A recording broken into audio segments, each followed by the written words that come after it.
Gran's man was a beachy, though. He was on a battered ship's boat that had survived when their vessel was broken up by the great storms of the South Atlantic, with only 3 sailors left in it after weeks of sun that sucked the life from a man and thirst that drove them mad. 2 men were unconscious. Only Rob Murphy had still had the strength and luck to row the boat through the narrow channel, missing the rock teeth under the water on either side. He'd even pulled the boat onto the sand before collapsing. "A sure enough Bobo man," Gran described him proudly. She'd found herself a good 'un, a gift from the sea.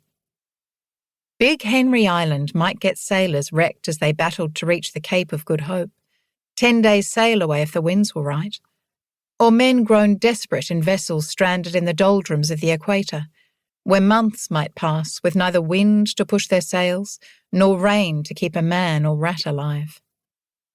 The island's strange currents brought debris from even further away, barrels that had floated for 6 months perhaps, or bottles bobbing in the waves for 30 years. You never knew what the sea would give you. Plants or branches still with a few dead leaves attached could help make a roof. Bottles were cut down and sanded into drinking glasses, or funnels, or little shelters to keep seedlings from withering in the wind. Barrels could be mended. Pottery might be so wave-washed it had lost its pattern, yet still be a teacup or lidded jar. You never knew what the sea might take from you as well. The Smith McCrae Nakambos had carried one of the other sailors to their cottage, back when Gran found her beachy man. The Smith McCrae Nakambos had had 2 daughters of marrying age. The 3rd sailor had lain unmoving on a door taken up to Mistress Dana O'Hara Nakambo Fletcher's cottage. She'd been widowed young and hoped to marry again, but her beachy had died on the 3rd day, despite her nursing. Grandpa Rob had gone sailing again once he'd recovered. He'd come back home to Gran's cottage between voyages 4 times over the years, before he finally retired to her courtyard to spend his last days reminiscing with other oldie men, or telling little Mair stories about lands where men had shrunk to no higher than your knees, and were covered in hair and swung through trees, or buildings tall as Big Henry in cities 100 times bigger than the island.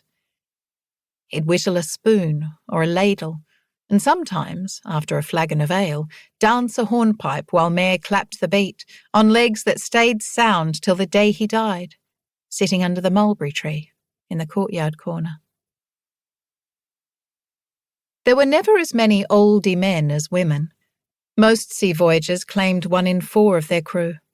Island sailors were tough, but it was still rare for them to live to oldie age.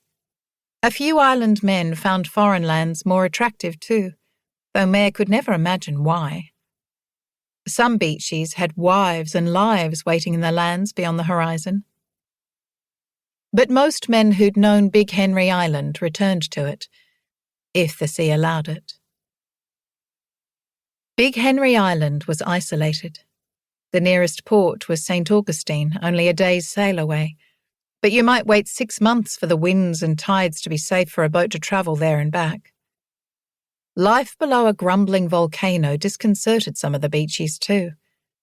But island life also offered calm security, far from wars, disease, hunger, and other tragedies of the world outside.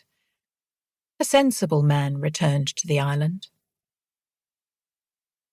Grandpa Rob had brought Gran the traditional marriage gifts on his first return, the ones needed to set up a good home before a couple was wedded: a cauldron, a thick iron fry pan, a set of knives, an axe, a bolt of cotton for sheets, a tinderbox. No island girl married till after the first return, the one with the household gifts that showed her man was truly bound to the island no matter how often he sailed across the world afterwards, nor how long he was gone. Grandpa Rob brought gifts home after each voyage: a new scythe, a potato fork and a sack of nails for the whole community to share, 8 big glass windows in wooden frames for Gran's cottage, sacks of wheat flour, for he had a hankering for wheat bread and bakings, and sugar too, as well as more bolts of coloured cotton and pots of bright pink or red paint.